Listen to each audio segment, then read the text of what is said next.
Chapter 20. It seemed to her that she lay still a long time. Her head throbbed and blood ran down her forehead, dripping into her eyes. She blinked hard, afraid to move and wipe it away. Finally, though, the two global officers left. Getting up, she used her hand to whisk the blood from her aching forehead. Then, running in short sprints, she moved deeper into the woods, stopping occasionally to clutch her pounding head. Heading up along the superlink was too dangerous now. She had to get deep into the trees as she could.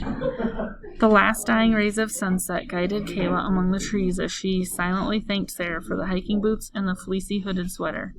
She pulled up the hood against a cold wind that chilled her neck. Before, her long hair had always protected it. Now she felt exposed and vulnerable as the cool air ruffled her new cut.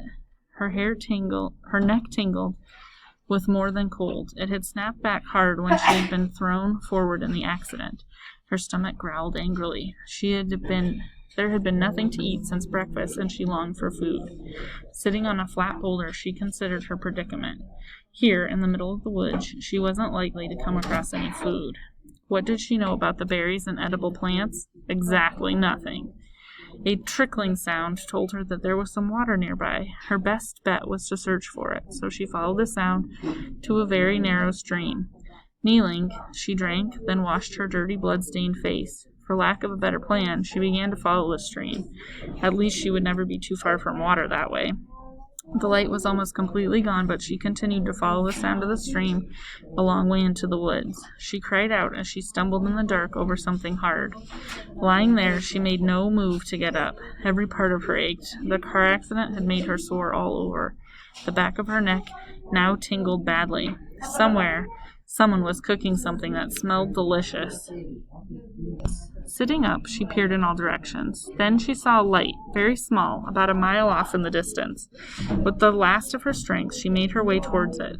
The cooking smell kept growing stronger, encouraging her on. Finally, the source of the smell appeared in the darkness, a cabin with a lit sign in front, some kind of restaurant or a bar.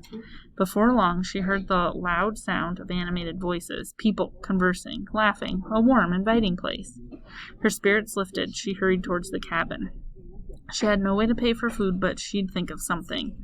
She looked through a window at the people inside, eating, drinking, and talking to one another. A large flat screen hung over the bar, and many people gazed up at it, watching a basketball game. Walking around to the front, she read the sign, The Oasis. A small parking lot held about 6 cars that had driven in on a narrow road that led away deeper into the forest. There were definitely more than 6 cars worth of people inside the place. How had they gotten there? She stepped inside, attracting no attention. The people were all focused on their friends or on the screen. We interrupt the sporting event for a brief special announcement. A voice broke into the basketball game. The spectators groaned but kept their eyes on the screen. A blonde woman in a suit appearing in the lower corner of the screen. A picture of the photo booth where the accident had occurred filled the large screen behind her. There was a fatal car crash at the Superlink toll booth just outside of Albany this morning, the reporter told the audience. Kayla stood in the doorway, staring at the screen, mesmerized by the picture on it. It is believed that 85-year-old Tova Allen, the driver, suffered a lethal heart attack that caused him to lose control of his vehicle and slam into a cement wall.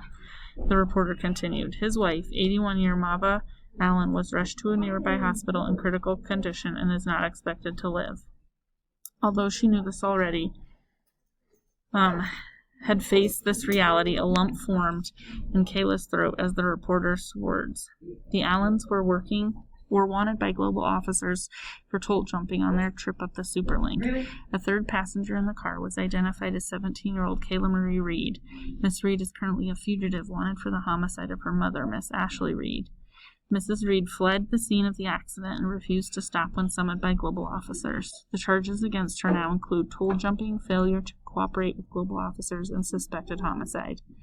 Anyone seeing Mrs. Reed, who is believed to be somewhere north of Albany, New York, please call the Central Global Officers number. Kayla's junior yearbook photo once again flashed on the screen with the global officer's phone number under her face. A man at the bar turned and stared at Kayla.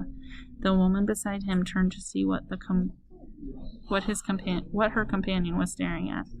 Kayla ran her hand through her short hair as an excuse to put her arm over her face and walked to the door. It was dark to the left of the doorway, and she stepped into the shadow, slowly moving towards the left of the building. Crouching low, she waited to see if anyone rushed out after her. When no one came, she ran into the darkness again. She slumped down to the foot of a large pine. They described her as a fugitive from the global officers. How had all of this happened? The forest around her swirled, and then everything was blackness. Hours later, she came to with a throbbing headache. Her stomach was now a deep and empty cavern. The distant voices from the cabin had quieted. Maybe it was now closed for the night. Hopefully they had a dumpster and she'd find something to eat inside. It wasn't easy to find her way back in the complete darkness. As she came nearer, though, she spotted a dull light. It gave her a guide to follow and brought her to the back of the place. Standing behind a tree, she looked into the window and saw that the oasis was indeed closed, and she was gazing into the kitchen area. Half a roasted chicken sat uncovered on the counter. A breeze banged the screen door as a light poured from the doorway, telling her that there was no lock inside the door behind the screen one. Someone must be in there. They wouldn't just go off and leave the place open and unattended. But maybe if the person was in the front, she might be able to slip in, grab the chicken, and escape with it. Her stomach had made her desperate enough to try. Cautiously creeping forward, staying in the shadows, she got to the open door and entered the rustic, dully lit kitchen. It was only about 5 feet to the chicken, but she was afraid to take the first step towards it.